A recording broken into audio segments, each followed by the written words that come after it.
Can you please give a warm welcome to Tim Freke?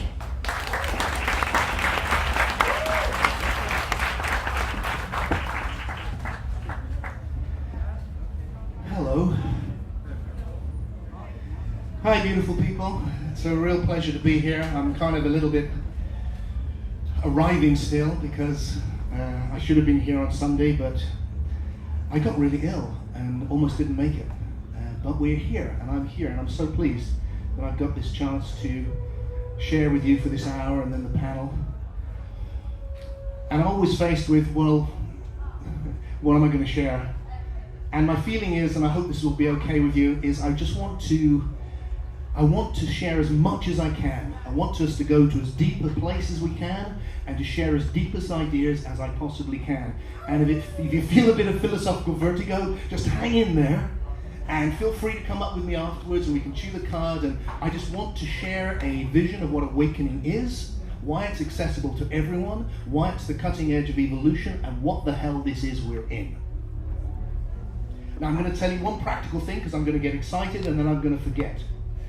From about halfway through, my gorgeous wife Debbie here at the front is going to send around a signing up sheet. So if you like what you're hearing and you'd like to have free videos arrive by email and stuff like that, stick your email address down. If you change your mind when you get them, you can just unsubscribe. And there's also a little card, a little present from me to you. There's a sweet little inspirational card. They'll be around. Just pick them up. That's going to happen while I'm speaking, I suspect. That's the practical bit.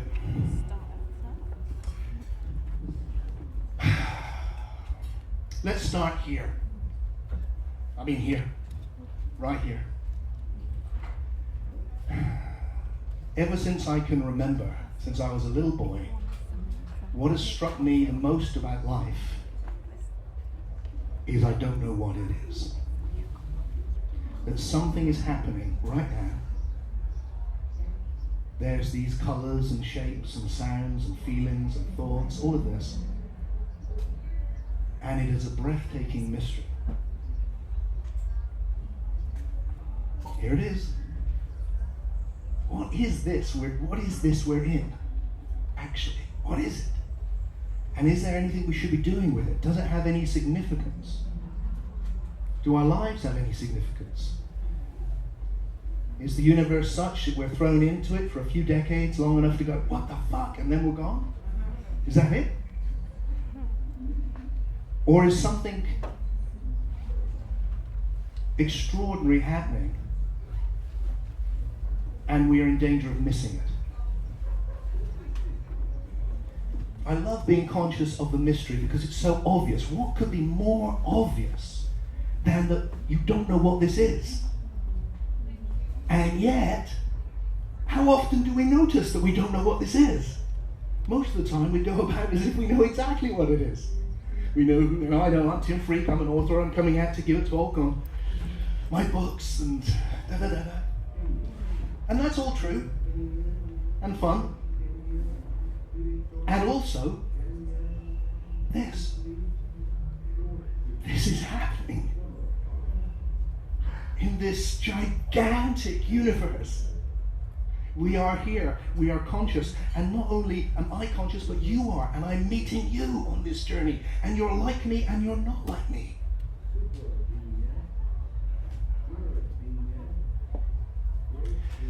So, with that root in that deep humility of not knowing, that deep humility of this enormous, great mystery,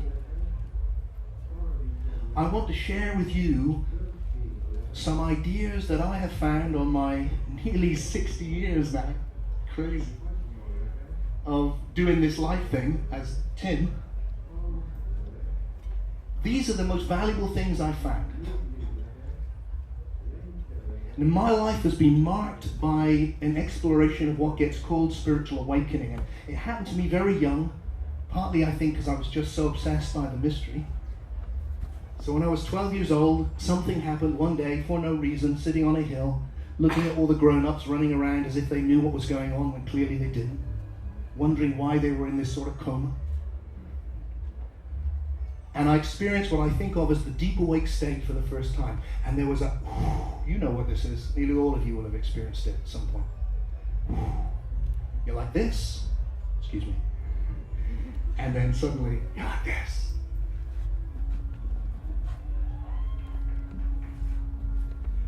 You're awake, and then you're deep awake. And that experience when I was young has led me to study and now written, as you said, 35 books on just about all of the spiritual traditions of the world. Going at their heart, all of them are people like you and me who one day went from this to this. And probably back again, and then went, how do we get, hey, what's that? So what I want to do is, it feels to me at the end of this journey, in my recent work over the last decade or so, there's been like, what marks out these remarkable people in the past that have shaped the spiritual heritage of the world, is that they haven't just taken on what they were given. They've taken the quest to discover the deepest things and moved it on. And we need to do that. We need a form of spirituality for the 21st century, which can be so clear that we get what it's really about, and which can intersect with all of the other areas of human knowledge. And most importantly at the moment, I think that's science. Science which has moved so fast over the last 300 years. That can give us this microphone, that can fly me in the air from England to be here, and you too probably. That has created all of it. Its success is unbelievable and so quick. We must take that seriously. So any spirituality which can actually survive into the future needs to be able to bring perennial wisdom into harmony with this new wisdom, which is so powerful. So what I'm going to do in my short time here is I'm going to describe to you what I think awakening is really about. And then I'm going to give you very quickly, forgive me, it will have to be quick, a new story we can tell about what this is we are in, which brings together science and spirituality into one story in a way that I think is congruent. It needs a lot of development, but which shows great promise to help us create a new spirituality. So let's start with awakening, what it is, and then I'll tell you why I think it's so important, and then we'll go on to evolution. The great thing for me as a philosopher is that most of what I want to say to you is rooted in just looking at the moment now. So most of the things I say, you can just have a look in your experience and see whether I'm full of bullshit or not. And, keep the bullshit container on full, for goodness sake. Check it all out. You lose that, you lose your discrimination. So what I want to do is go, look, spirituality essentially is about who am I? It's like the perfect complement of science, which is really about what is it? It looks outwards. What is it? Spirituality looks inwards. Who am I? What's the subject? What's the object? So when spirituality, in all of these traditions that I've studied, essentially it comes up with the same answer. At its depth. On the surface, all different. At the depth, same thing. Why? Because it's describing the obvious. So the obvious is, who are you? Well, actually, you have a dual nature. They're linked, they're not separate, but they're two distinct things, which in English get called the body and the soul. And it's not controversial, it's obvious. Just look now. You are experiencing two completely distinct types of experience, now and always. One, you're experiencing sensation, which is your body in the world. Looking, listening, feeling, touch, all of that. It's body. Here it is. But you are also always experiencing something else, which has many names. It's the psyche, which is the Greek word for soul. It's the mind, the imagination. You are experiencing a non-material realm right now. And you always are. And it's nowhere. It doesn't exist in the world. It's something else altogether. You can go off into it in dreams, like Jennifer was just talking about, shamanic practices, psychedelics, creativity. You spend actually most of your time in it, because it's the most interesting place. And it's huge in there. And it's not made of matter, and you're in it right now. You're in body and soul right now, you're always in it. Everyone is. One of the fun ways of getting that, which I love, see if you can play with this. If you just look at your sensation, it's hard to do that, but if you just play with it, just be aware of sensation. What you're sensing is a monkey wearing clothes making funny noises. That's what you're sensing. There's no meaning in any of these funny noises. There's just air vibrating and your ear vibrating. The meaning which you're experiencing, that these funny noises carry importance to you, is all in soul. It's all in psyche. That's where the meaning is. That's a whole nother level of reality, which takes funny noises and lets them carry meaning. Body and soul. Okay, I'm hoping you're okay with that, because I'm going to move on quick. And then traditionally there's this third element which gets called lots of names. Spirit in the West, Pneuma is the Greek. In the East it can be Atman or Buddha nature. What's that? This is really, really obvious as well. But kind of strange when you first hear it. Okay, I'm going to give you now, in 30 seconds, the deepest teaching in every single mystical tradition I've studied in the world. You ready? Here it comes. And it may sound weird, or it may not, I don't know. Here it is. Your deepest nature, your being, has no form. It's formless. Now here's what that means. You're experiencing a flow of sensation, body. You're experiencing a flow of psyche, imagination, soul. What is the experiencer of that? What is experiencing this moment? What's that? That's spirit. That's essence. That's Buddha nature, knower nature. Nous in the pagan tradition. And it is looking, right now, it is looking, but it's got no colour. Because all the colours of what it sees. It's listening, but it doesn't make any noise. Because all the sound is what it hears. It's thinking, but it's not a thought, because all the thoughts are what it perceives. It is a presence which has no form. So from the ancient of times, there is this twofold initiatory process. The first initiation, everyone in here will have undoubtedly gone through. You could not be here otherwise, I suspect. That is waking up from, I'm just my body, to, oh my God, there's this whole world of psyche or soul or whatever you want to call it, the dreaming. That's the first one. And that's huge. It doesn't stop. And then there's the next one, which is, oh, and you know what? There's a waking up beyond your individuality, where you discover that what you are is pure being, which has no form. And that's this deep awakening. And what you see is that as I find, oh, my presence has no form, there has no boundaries. So my being is not separate from all being. So here we're different. It's like, oh, I'm Tim, you're you. Different bodies, different souls, far out. Isn't that wonderful that we're different, unique? And then look deeply enough, and there's the same being. Being Tim, and being you. And you start getting why, since the earliest of times, when people have had this waking up, they've gone, there's one of us. There's one being. That behind the scenes of all of this delightful separateness, all of this wonderful colour, there's something which has no colour, and there's one of it. So we're both individual and all one.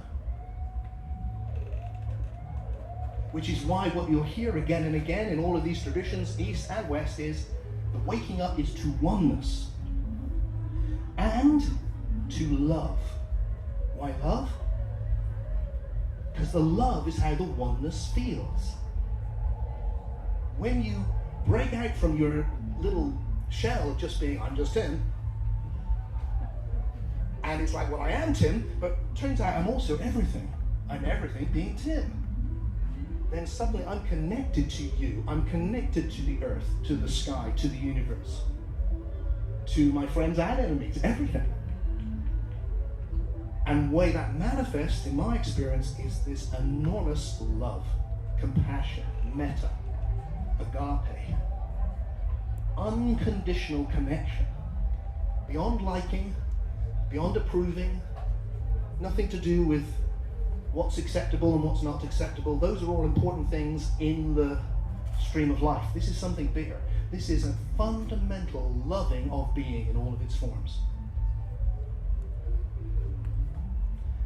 So that this is what the awakening is. First, waking up to this huge world of soul, and this is a celebration of that. That's why I've come. And then this waking up even further, not instead, but as well, to a fundamental oneness of being, which manifests as connection and love. And that is happening now on a scale which has never happened before. And it manifests in all the expressions of love which is happening. We live in very troubled times, but make no mistake about it, folks. From my studies of history, which are extensive, there has never been so much compassion in the world as there is now. There's never been so connections across race, across cultures, across species. We are beginning the age of compassion. It's just only beginning. And it's coming from a sense of oneness that people feel, I am one, not just with my tribe, but with all tribes. I am one just not with my species, but all species. I am one with the earth itself. Hey, I'm one with the universe itself. Hey, everything is an expression of the oneness of being, and I am that. That's the new thing that's coming in. Now, I just want to give you some context for that journey. Because this journey which we're in, and this is where science has come up with this incredible new mythos, a mythos beyond the dreams of our ancestors, and yet one which captures the insights of our ancestors in a new way. And that mythos is the idea of evolution.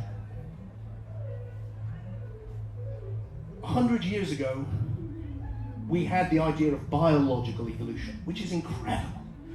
The idea that all the life on the whole planet, everything, you, me, the grass, everything, comes from one cell. Just, oh my God. That's what it looks like is true. And then 100 years ago, some amazing men and women went, actually, it's not just biology that's evolved, the whole universe has evolved from one thing, from the singularity. 13.8 billion years in which everything has come into form. From the formless has come form. That's what happened for our universe, at least 13.8 billion years ago. Someone I admire very much is the evolutionary biologist Brian Swim, and he has this great line where he says, at the beginning, to begin with, there was very basic matter, hydrogen mostly, and he said, what we've discovered is, if you take hydrogen and you wait long enough, it learns to sing opera. That's what we've learned. If you take hydrogen and wait long enough, it invents trance. If you take hydrogen and you wait long enough, it has philosophical conversations. This has come from that. So here's a hypothesis, and I think this is new, but I think it is important, hence the reason I bothered to travel the world talking about it. There is a conflict between spirituality and science, fundamentally because spirituality has a mythos of the fall. Why? They didn't have evolution. They didn't know anything about all of this. This is a long time ago. Most of the spiritual traditions are very old. That gives them great depth, but it also means they can be out of date.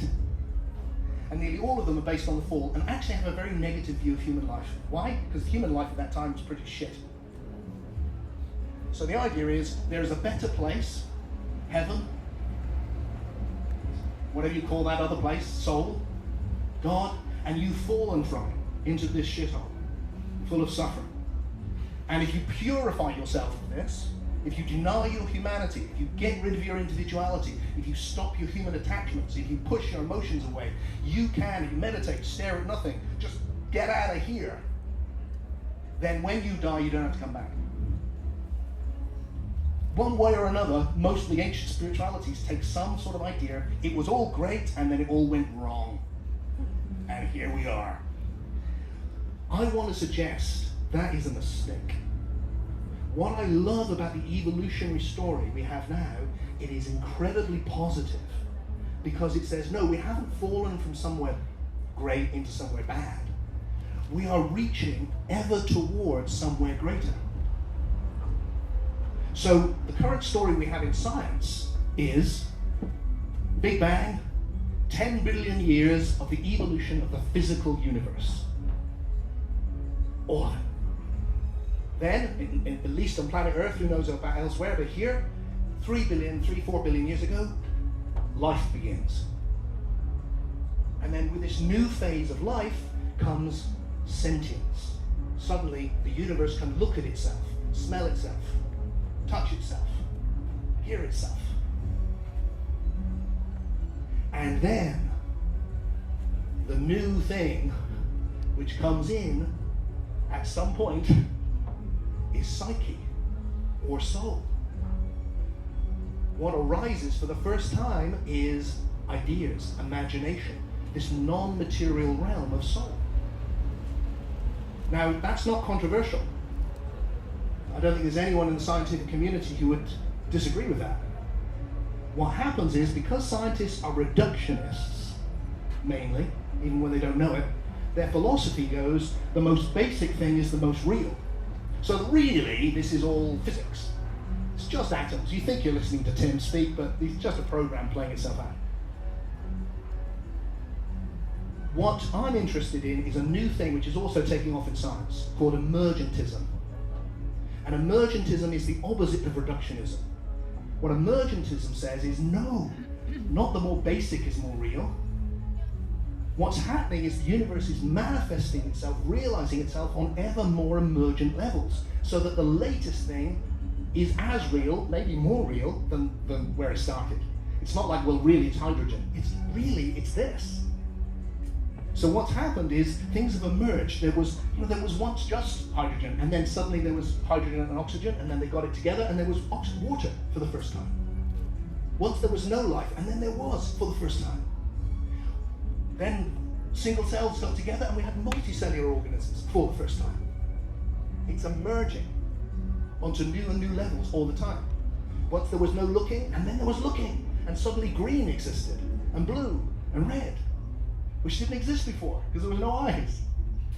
The potentiality of the universe is realizing itself and realizing itself and realizing itself. So the essential picture I want to give you is that just as 100 years ago, we went, hey, it's not just biological evolution, there's a pre-biological phase of physical evolution.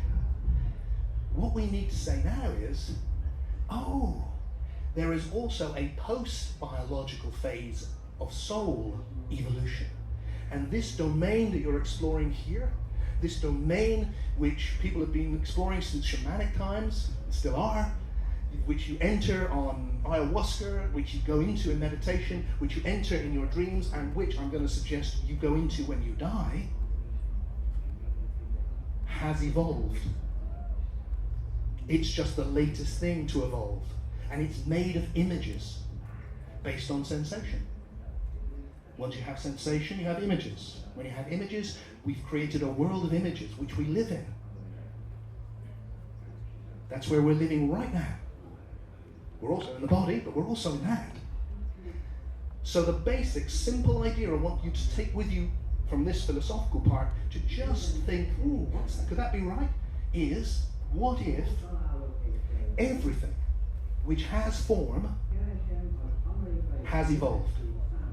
Because what this is the evolution of form on ever more emergent levels. That's what it is. And it started for our universe 13.8 billion years ago, and it's arriving on ever more emergent levels until it's reached the level of soul, and here we are right now, and we're evolving on that level as we speak. That's what's happening every time we make these experiences.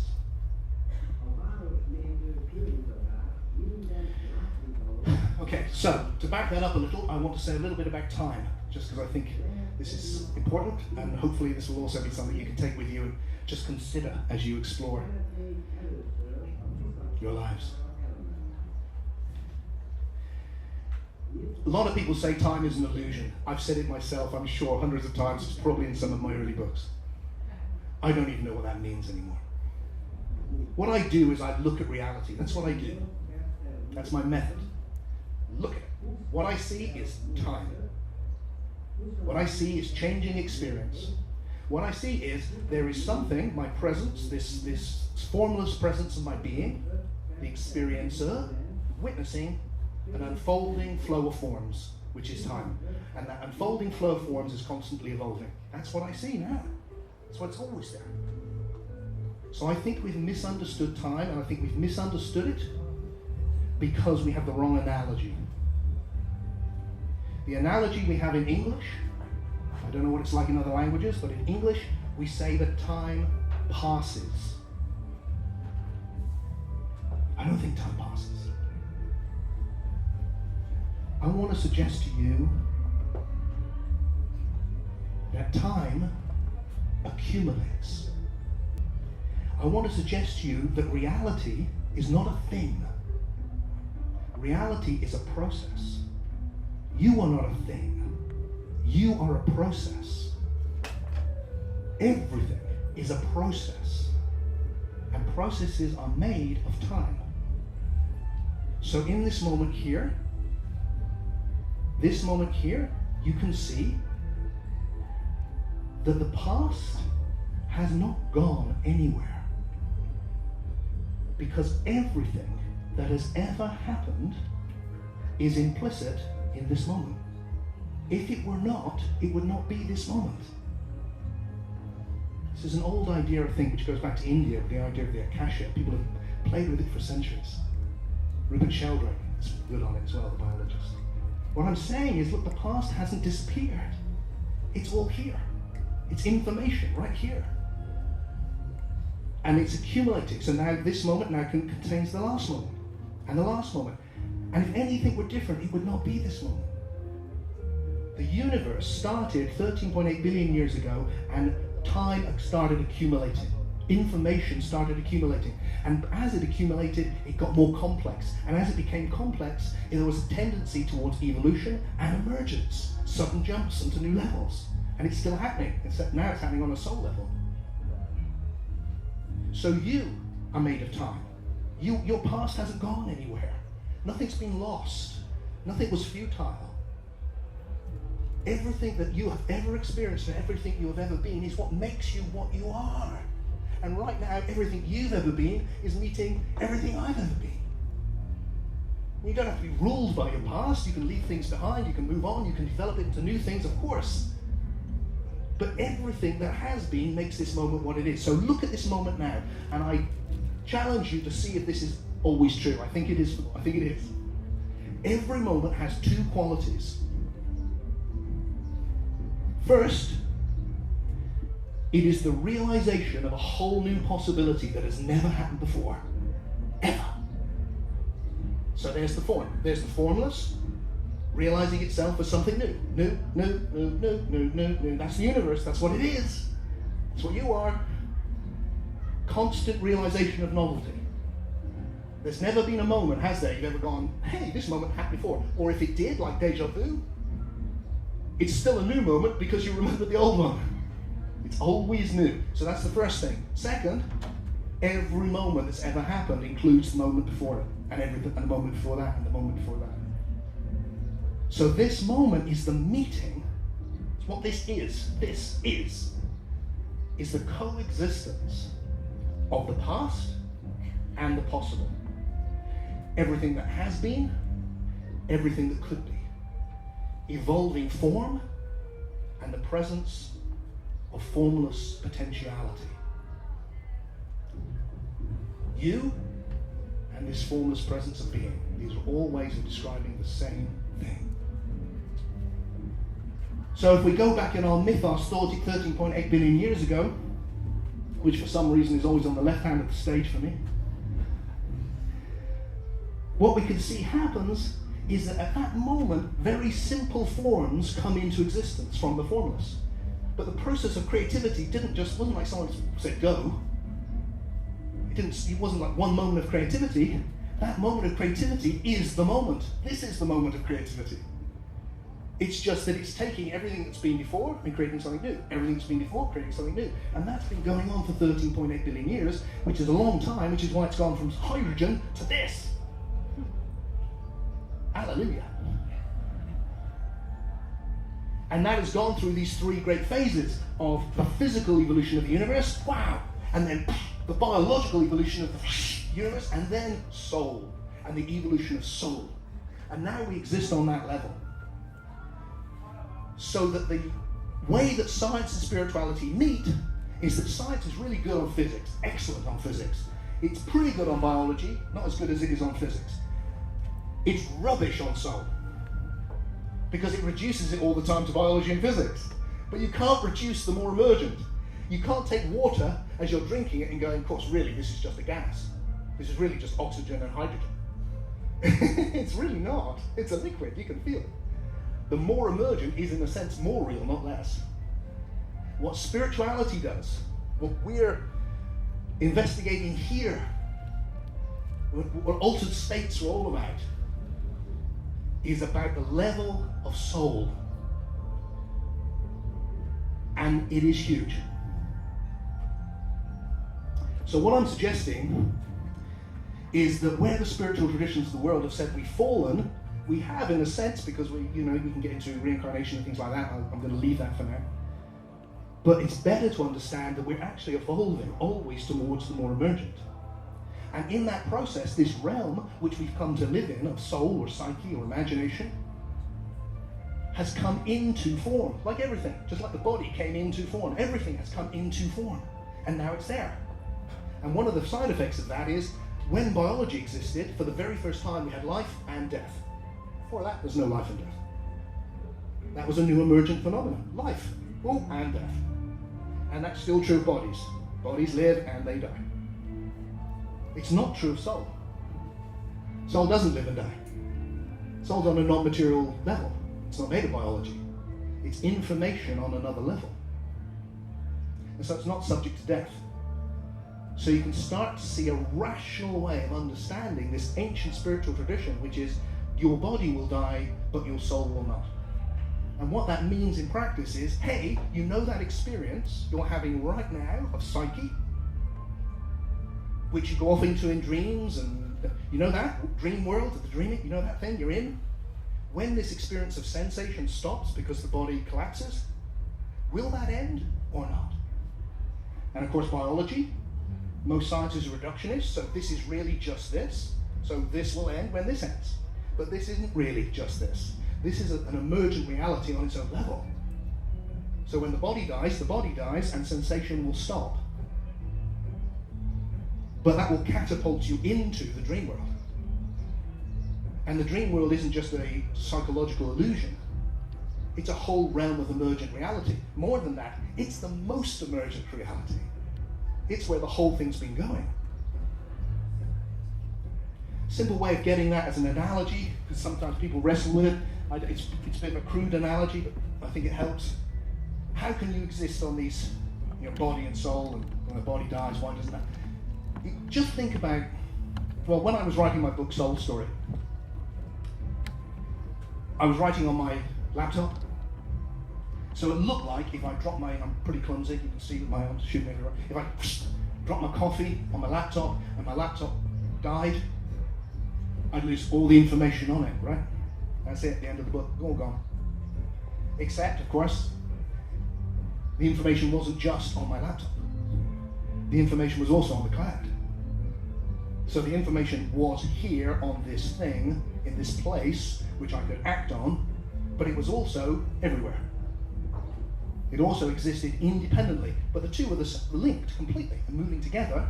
But when this blew up, this was still here. Now, as a crude analogy, that's what I'm suggesting with the evolving information which has formed your body and forms your soul. They're moving together, and then when this falls away, that just carries on. That can just carry on.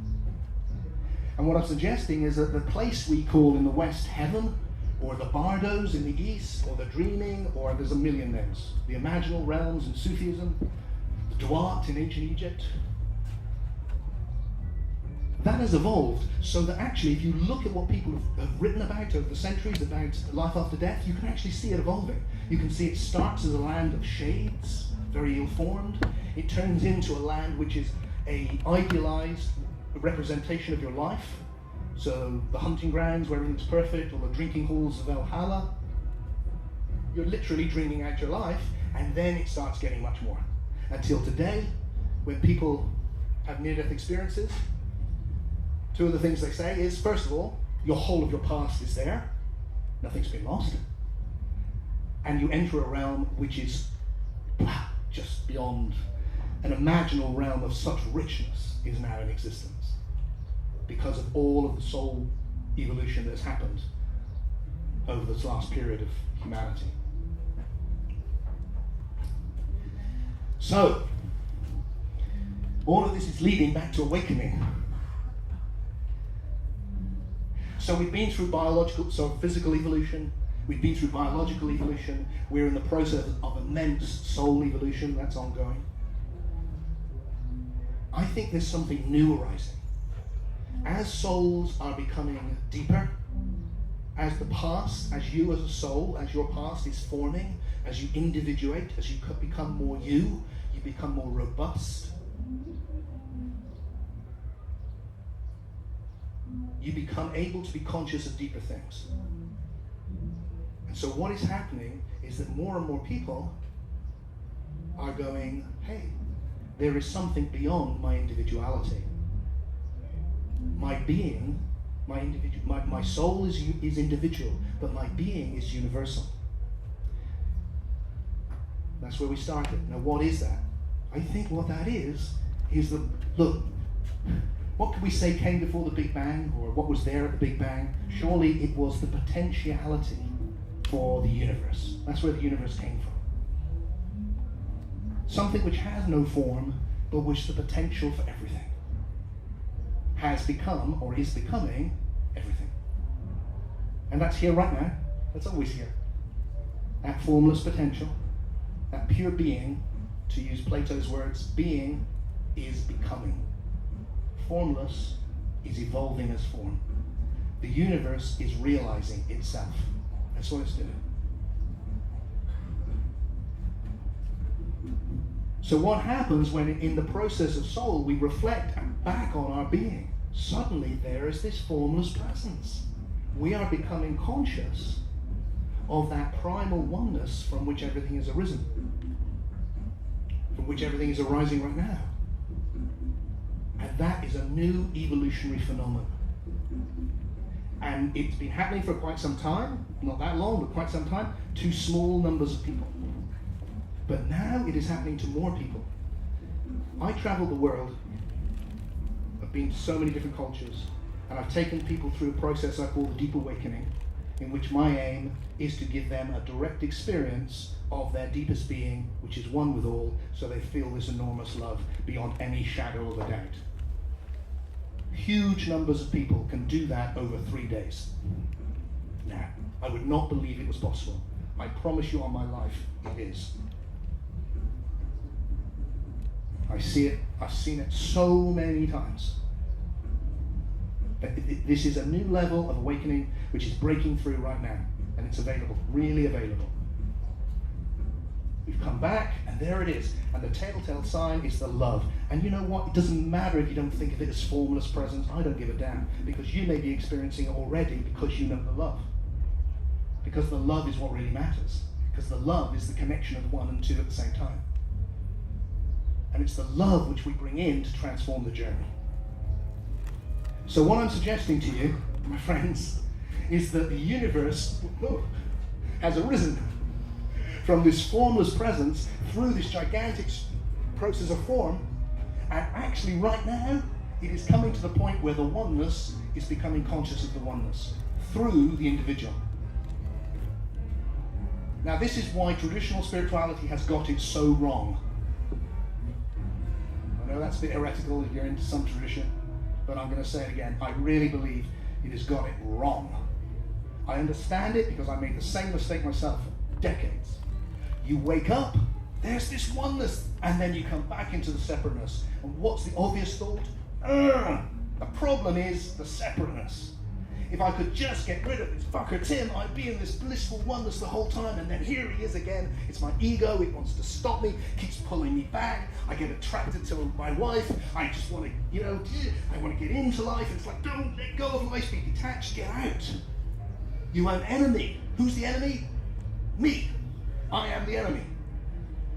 It's a very natural, I'm going to do questions. I'm going to do it now. It's a very natural place to end up. Here's what I think the truth is. The opposite. The individual is arising so that it can transcend itself. Not instead, but as well. Not either or, not either oneness or separateness, not either God or you, but both. And actually, there is an ancient myth I've written about for decades before I got into all this science stuff. And the myth, which you'll find in many cultures, it's a Gnostic Christian myth, is that what this is a journey from unconscious oneness, just potentiality. It's unconscious, it's everything. Has no form. Has come into form, and through that it becomes conscious. Why? Because it takes a perspective on itself. It's now many things. It can look at itself.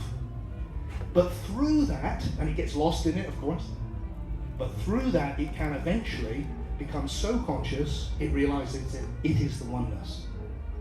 So that the journey is from unconscious oneness through conscious individuality to conscious oneness. Not instead of the individual, not instead of your humanity, but through it. And that's why your humanity, the journey you're on, who you are in this 13.8 billion year process, really matters. As you individuate, as you become you, you are able to become more conscious, and you are then able to realize new potentialities, just like the universe has been doing for 13.8 billion years. And some of those potentialities will be unique to your soul. They won't be like mine, because your past is different. What makes you you is unique. But there's one thing we will share in common, which each one of us can reflect on our own deep being and wake up to this fundamental oneness and see, oh, there's one of us. And learn to steadily start living in there's one of us more. And as we do, there will be love. And as we bring love into the world, we can transform this world. I think it's the only way we can transform this world. So that the next evolutionary gym on this 13.8 billion years process is happening now at this festival. It is the process of soul waking up beyond itself through the individual to the oneness, and then empowering the individual with love to reach back to all of the less emergent levels which have lifted us up with care, with love, with connection, so that we can be one and many, because that's what we are. Thank you for your kind attention.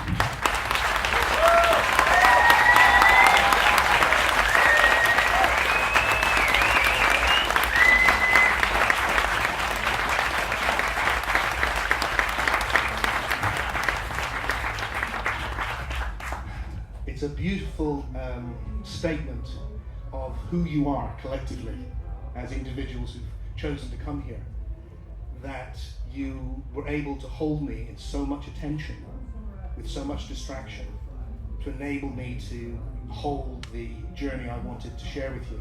And I'm really grateful to you for you for that. An amazing thing to do, and a real sign of what we're capable of. So, we've got a shape going round. We've got books at the front, that's that stuff. If you want to know more about the Deep Awakening, talk to me or Deb. I've got a quarter of an hour now to do questions. I'll be around after that. You can talk to me. There's going to be a panel. I'll be around after that. I've come all the way from England. It's been more of a journey than you probably know to get me here. It's been crazy. Now I'm here. I'm here for you. That's why I've come, primarily. So if there's anything I can do, you just grab me and we'll sit and chat for whatever it takes. It will be an absolute delight. But right now, there was a question at the back, and then we're going to do... Is it gone, or is it still there? So if there are questions, I can hand you the mic. Just raise your hands. Here?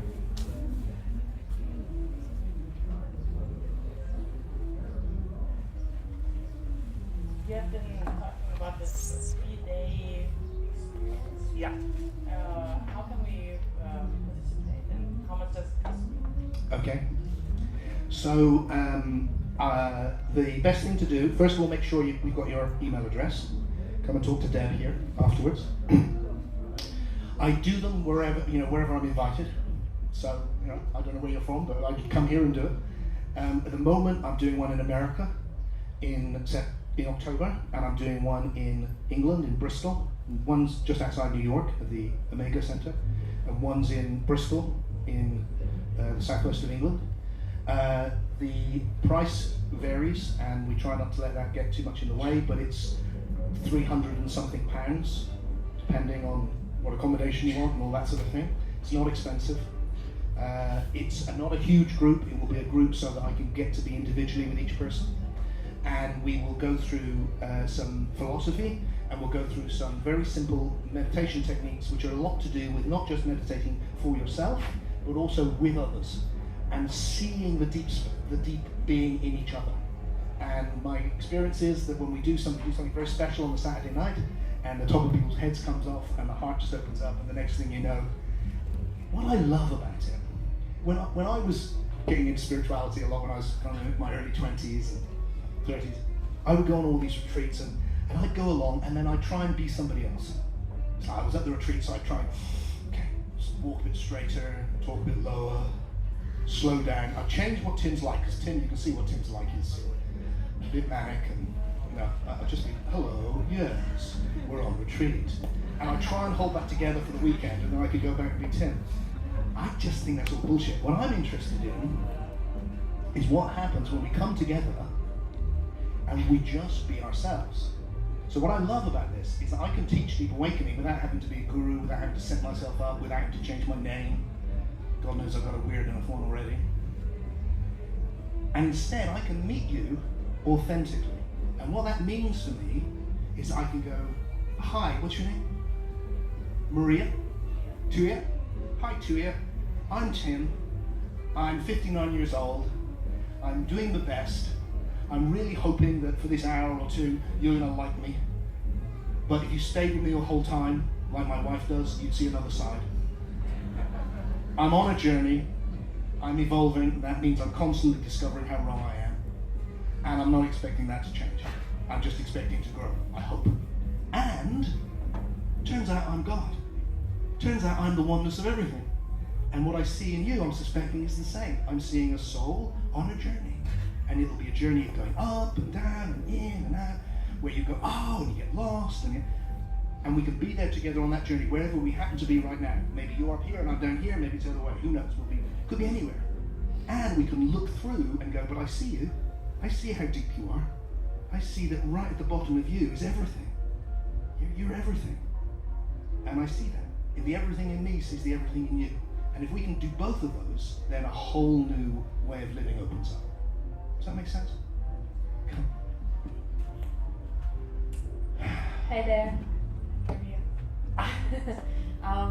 I really thought what you said at the beginning was really profound about the just everything is one and everything is love, which is something I'm trying to remember. But you did go through this, you talked about how difficult it is to, the individuality and then the oneness, and I feel like I struggle with that. How do you remind yourself to keep connecting to that idea of the oneness? Okay.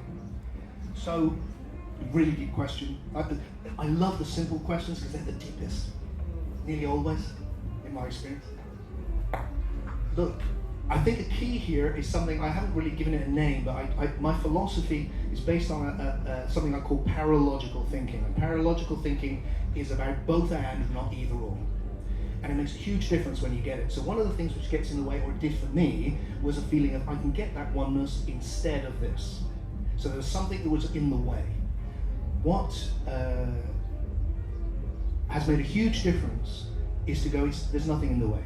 So the connecting to the oneness can happen as well. So the oneness is there, whether Tim is feeling da or whether Tim is feeling ooh, it's always there.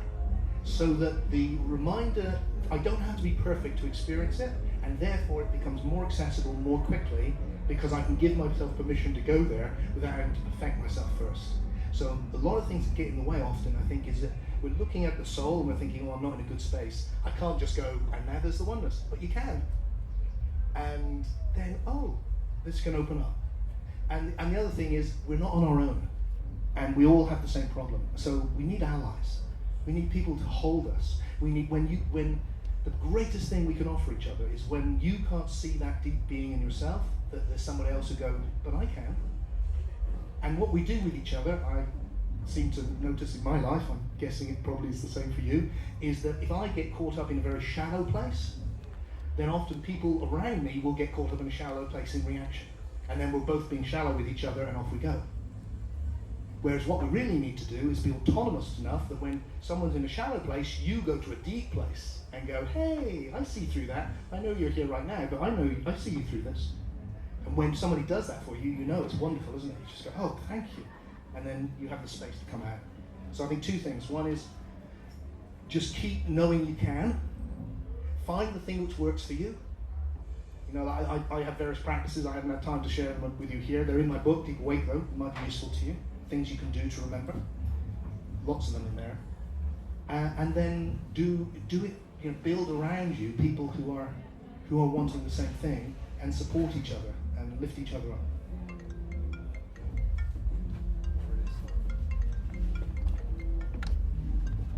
Is it for me? We have time for at least one more question. Yeah.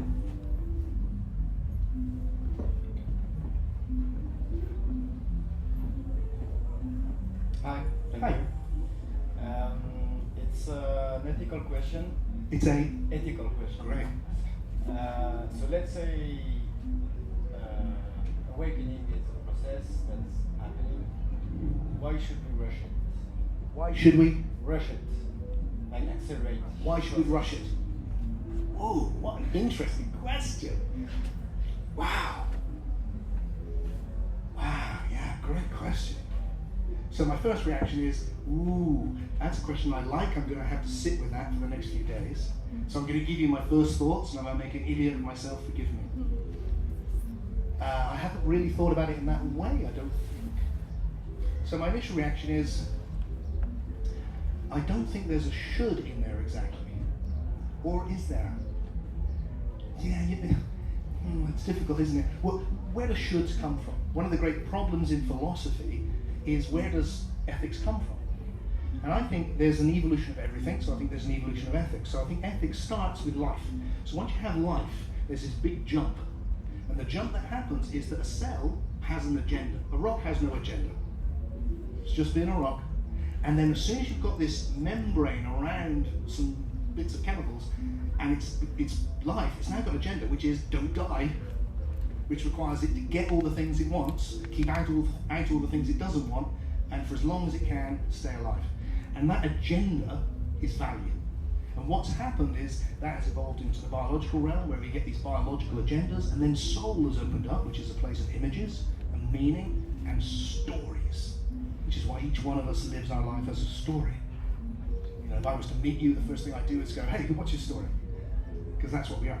And with stories, that the evolution of value takes on a narrative form. And everyone is living the ethics according to the narrative they're telling. And then the question is, what's the deepest narrative? And as a philosopher, what I spend my whole time doing is going, that's not deep enough. Can I find a deeper narrative? Can I find a deeper narrative? And the one I'm sharing with you is the deepest I found so far, and if you can make it better, hurrah. And in that narrative, it goes, the whole thing has been leading to this. Do we need to rush it? Well, the word rush suggests perhaps we could do it too fast. We just let it happen naturally. But letting it happening naturally is us. This is it happening naturally. Because nature comes through, nature is now doing Tim and you in this conversation. So all I can say is, in the narrative which has emerged for me, which gives me my value, I feel we should pay attention. I don't want to give myself a hard time about it, but I do think the world needs this love right now, and that the narrative of the collective is calling for it, so that those that see it have bugs. This is the deep answer. That's all true, I think, but here's the deep answer. When I experience the love demands I engage with love. That it's not enough, because the love is not just pink fluffy, yeah, I feel love. It is that, and I like that too. But the love is big and dirty and strong and dark and goes right into the suffering. It's big love. And that love reaches out. It doesn't just go, yeah, I'm having a great time, I'm out of my head, right? It also comes back down and goes, there is something I now serve which is greater than me, and I live to serve that. So that's where it comes from. Was that any good? I got one question. I think it's gonna be quick and a quick answer. Do you believe in reincarnation, and where does the soul go when we die? Okay. It's a big one, but I think it is. Okay, so I'm going to answer it quickly, and so therefore it might be a little bit superficial. So where does it go when we die is what I tried to touch on earlier. There is a cosmos, but there's what I call the imaginos, the place made of images, which has evolved. First we saw the evolution of the cosmos, physical and biological. Now we've seen the evolution of the imaginos, what all these traditions call the dreaming, the dwarfs, the imaginal realms, the astral plane, the bardos. You call it your soul, imagination, psyche, mind. It's a non-material realm, you're in it always, and when you die, you will go deep into it like you do in deep dreams, and you will have a whole different experience of what it is to be. It is not constrained by physics, because it's not made of matter. So like in your dreams, things can appear and disappear. It's the imagination. And people experience it when they die. In near-death experiences have come back and described it for us. And that's where we go. Now, I also think it's not where we stay. Because I think this process of individuation continues. And a bit like maybe an analogy, I'm moving very fast here, so it's a bit crude, but by analogy, every day I go into the sleeping state, and then I wake up into this state, and I'm going to hold this for as long as I can, especially today because I'm at the festival. But there's going to come a time where, as enjoy it as I might, I'm going to have to go, sorry, I just got to go to a less emergent state. And then I'll stay there for a bit, and then, okay, I'm back, let's do it again. So I think that movement between the more emergent and the less emergent is like breathing. And I think that's what incarnation is. The ancient word the ancient term in the West is the transmigration of the soul moving between realms. So if you take my analogy, this is getting very crude, but if you take my analogy of the information which was my book on this cloud, there's my computer, they're linked, and then the computer breaks, and then it's on the cloud, and then another computer, and links into that, and we do a whole lot of stuff, and then that one breaks, and then it's on the cloud, and then, so we're moving between that. So there's a kind of a symbiotic relationship. You know the word symbiotic? Where two life forms come into a relationship with each other. Right now, what is happening is that you are a soul in a symbiotic relationship with a body. Which is why I suspect you experience the body as often having completely different agendas to your soul, because it does. It has its biological agendas, and then your soul has all your soul agendas, and sometimes they go along with each other, and sometimes they conflict. Because you are essentially something which exists on a non-material level, coming into a symbiotic relationship with something that exists on a biological level. And what's happening through that is you are individuating. You are becoming individual. You're becoming you. Because you are having unique experience, and you are made of your experience. You're made of everything that's happened to you. And if you stick with that and you keep going deeper, that's what leads you to wake up to the love. And if you wake up to the love, you then start on a journey of how the hell can you bring that love into your life. And that is the journey into wisdom. so that by living these lives, we're waking up to love and learning wisdom every day, every day. And part of that is getting lost.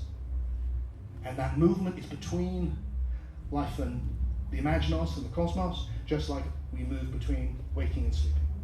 These are all echoes of the same thing. And that as you... Okay, I'm going to end. Can I have 2 more minutes? Okay. Can I? 2. 2. All right. Here's what I actually think is happening, guys. I didn't get a chance to say it, but let's tell you the end of the story. I think what is happening is that what is emerging now is what could be called God. I think the universe is flowering as God. I don't think God's at the beginning. And if he is, he's an old bastard. Because if he's at the beginning, he created a world full of suffering, where little babies are being eaten from the inside by parasites and God knows what. And he's stupid, because he went through 5 complete extinction periods before he even got anywhere, and 120 million years of dinosaurs. He's nuts and he's mean. But hey, what if he's not at the beginning? What if he's at the end? What if the universe is emerging as the more emergent all the time, and the most emergent thing is the oneness of everything, conscious of itself as a being of love? And that when we touch that oneness, we don't just touch emptiness, we touch the being of love, something bigger than us. Why? Because what the being of love is made of is us. Just like my body is a communion of cells. All those little individual cells have got it together to do this. And one cell in my body has no idea what it's like to be Tim. But it's an integral part of my body. In the same way, when we touch that oneness, especially in death, we become a communion of souls. And when we reach that communion of souls, a whole new level of emergence beyond soul is coming into being. And that is the oneness of the universe, conscious of itself as love. And one of the words we can give that is God. You can call it spirit, you can call it Heavenly One. But that's what's happening. And when we come together like this, when we dance together, when we enter all the states together, we commune as souls. And what shows up? Love. Doesn't it? Because what we're bringing into being is the most emergent reality. Creation doesn't start with the most emergent, it ends. It starts with hydrogen. It's ending with love. We're not ending, but it's just that's where it's going next. And that we are part of that process. And that why your individual life matters so much, far more than you realize, than any of us realize, is because we are that. We are the universe realizing ever deeper potentialities with the chance to come into communion with each other and then be a part of this. And what is it like to be God? I have no idea. But I know what it's like to commune in it. And it feels like love. This most beautiful, enormous, deep, strong, unconditional compassion. And that, my friends, is the essence of what I've come from England to share with you at this festival. And it's been a real pleasure. Thank you.